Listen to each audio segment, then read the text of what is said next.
Nog alle jaren staan ouders en vrienden van Andries Boy uit Boelenslane stil bij zijn versterren. In 2021 komt hij om het leven bij een achtervolging door een politiekogel.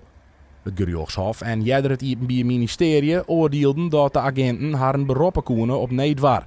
Dat bleek voor de ouders van Boy lastig te accepteren. Ja, dat is heel moeilijk, Ben.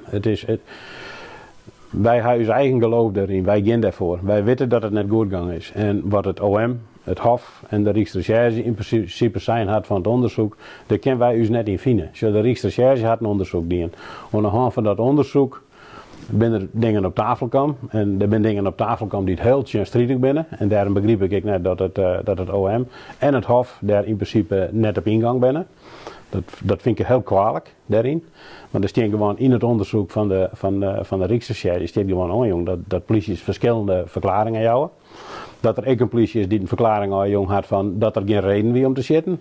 Dat er ook twee polities letter aan kan binnen en die zijn had van hij rijdt weg en dan wordt er op hem zitten. Nou, en als ik dat al hier in mijn holle ga en dan de uitspraak dan jongen, dan wil dat net in één lijn bij mij.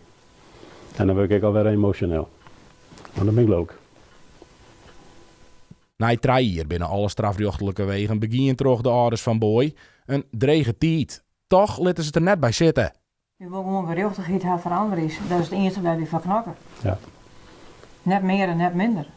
En dat zullen we krijgen zolang want dat we of er net meer binnen of dat we het weer krijgen.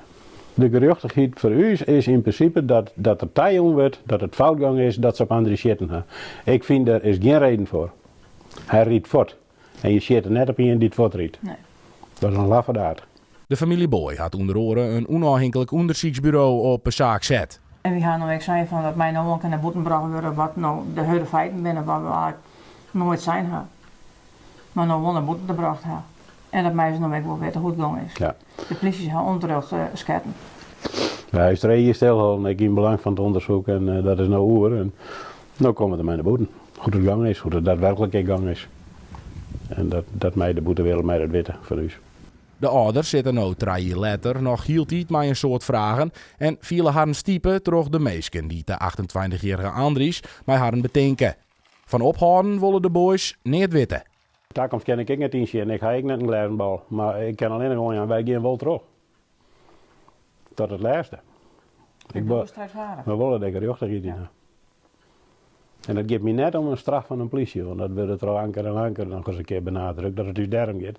Absoluut net. Het geeft mij om gerechtigheid, verder net.